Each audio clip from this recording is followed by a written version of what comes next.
Christmas! Here in Australia, it's pretty hot. Has it ever happened to you where you were talking to someone and you didn't know what to do? You were just like, blah, blah. And then you walked away from that going, who was I and why was I acting like that? That was me the other day. This lovely girl from the toy shop said, excuse me, do you have a YouTube channel? And I said, yeah. Oh, because I think I watch your channel. And I was like, yeah. I was thinking, oh, is that her? And then I saw you and I thought, I might ask. I'm like, yeah. I could have said something else like, thank you, thanks for watching. Oh, you know, I have a normal conversation like a normal human and just be like, yeah, how you going? Instead I was like, yeah. If you're watching this video, sorry for being so weird. I'm like, is this happening to me in real life? And like, I was super flattered. Like, I would be so keen to meet everyone. I promise you I will do my best not to behave like that. Don't hesitate to say hello. I promise myself that I will not hesitate to actually speak more than just one word like, yeah. Moving along, today's episode is a Q&A, so question and answer. A lot of folks have asked questions on my previous video, so I thought, hey, why not? Let's just do a question and answer. I'm gonna hop straight into it. Just kidding, I prepared it already. Black Ginger says, where did you grow up? How old are you? Your nationality and things like that. I grew up between the Philippines and Adelaide, South Australia. We moved to Australia when I was 4. Filipino was my first language. Then we moved to Australia. Then we moved back to the Philippines. Then we moved back to Australia. And then I finished university and then I moved back by myself. I moved to the Philippines and that's when I got hired for Emirates. I had just turned 23. My starting day for Emirates, where I was already there in training, it was like November 22nd, 2007, which brings me to my age. How old am I? I am 32 years old. It's a good age. I feel good. What's my nationality? My nationality, I hold an Australian passport, pure Filipino by background. Most of us Filipinos have Spanish in our blood, hence my surname, hence the name of this channel, Miss Fernandez. Let's put it this way, I've got more Spanish in my last name than what I actually have in my blood right now. Christine Toscano says, how did you maintain your skin routine while you were a flight attendant? Was it difficult to keep up with you constantly being in different environments? This is more like a confession. My skin routine is pretty basic. I just make sure to wash my face with a face wash. Put sunscreen on. I always feel like what is on the surface of your skin is always a reflection of what you put in your body and how much you sleep and that sort of thing. I've never really been loyal to any brand of anything for skin. If the face wash can wash all this and clean my face, then probably I will use it. As for my moisturizer, same thing. Sunscreen is the main routine and that's not been hard. Eloisa Canlas or Eloisa, feel free to correct me. Do you plan on visiting the Philippines again? Yes. 100% sure. In 2017, I'll definitely be visiting the Philippines. How many times I'll be visiting, I don't know. I'm due to go there in August, but I may have a visit earlier in the year. I've got something that I'm working on, so... Flo, how you doing? What's going on, Flo? With cruise salary, will I be able to purchase a proper car, insurance, or service my car? You will definitely have more than enough money for that sort of thing because all of your money is bankable / disposable. If any of you guys are wondering what your pay will look like, there's a video of that's going to be linked into this video in the description box below. And if I'm not living in a company accommodation, will I afford to furnish my apartment? Yes, your first month's pay is significantly less. I don't actually remember what it was.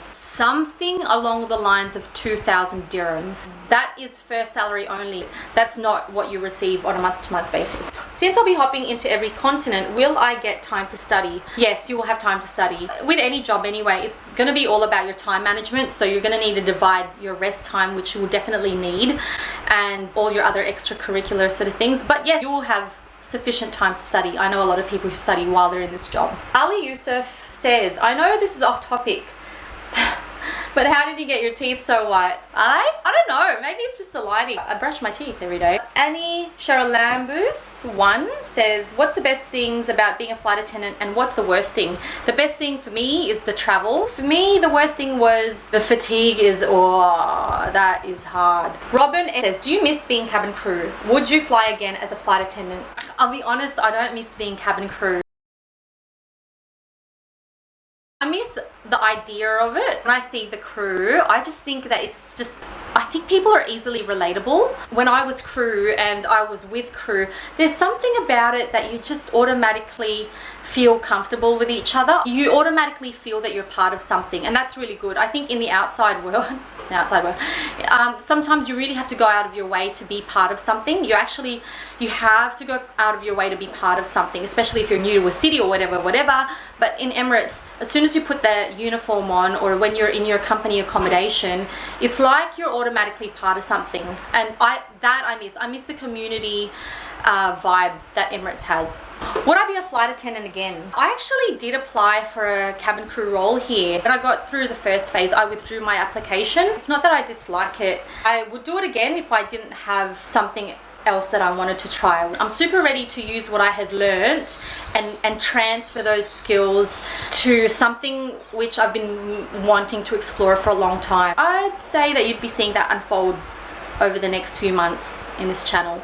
Anna Martin says, do you feel like you actually got to know the world while flying, or was it really different from traveling? I'd say that I got to know the world pretty alright. I went to countries over and over again. There are certain places that I've only been to once. Like I can't say that I know Moscow, but I know aspects of Moscow. Or Nagoya in Japan, I've only been to Nagoya once, so I can't say that I know Nagoya, but it really did get to open my eyes to the world. For example, like I only went to Casablanca a few times, but I know that in Casablanca sharing taxis is a thing, like it's a very common thing. I went to the markets in Casablanca, so I got a feel for how the markets work. I don't know it like a local, but I'd say that I know the feeling of it.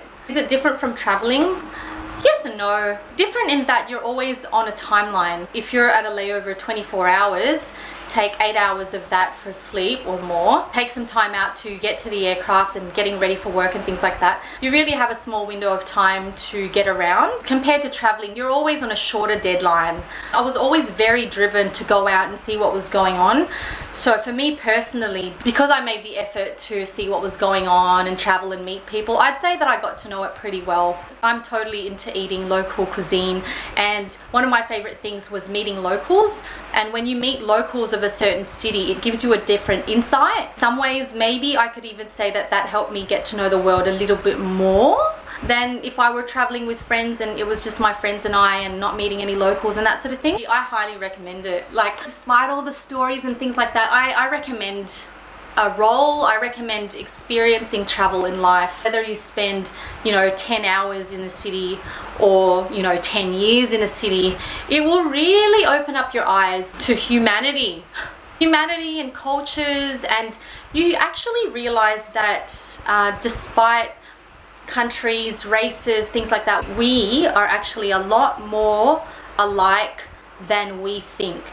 Yeah, that was something that I learned through traveling. We, despite my color, your color, the languages that we speak, we all have the same needs. Our wants may vary, but at the very core of it all, yeah, it's crazy. Physically, you'll get to know a country, and humanity, you'll get to know humans and cultures. You're gonna see, like, as a human race, it's amazing what cultures we hone as societies and communities.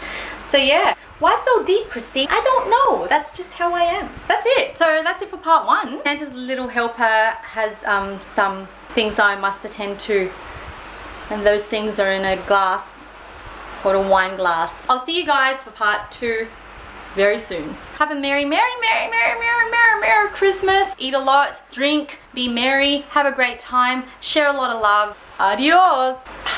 I'll see you guys very soon. Bye. Has anybody heard any Filipino before? I'm sure there are some folks here who've never heard Filipino language before. Let me tell you something in Filipino. Maligayang Pasko.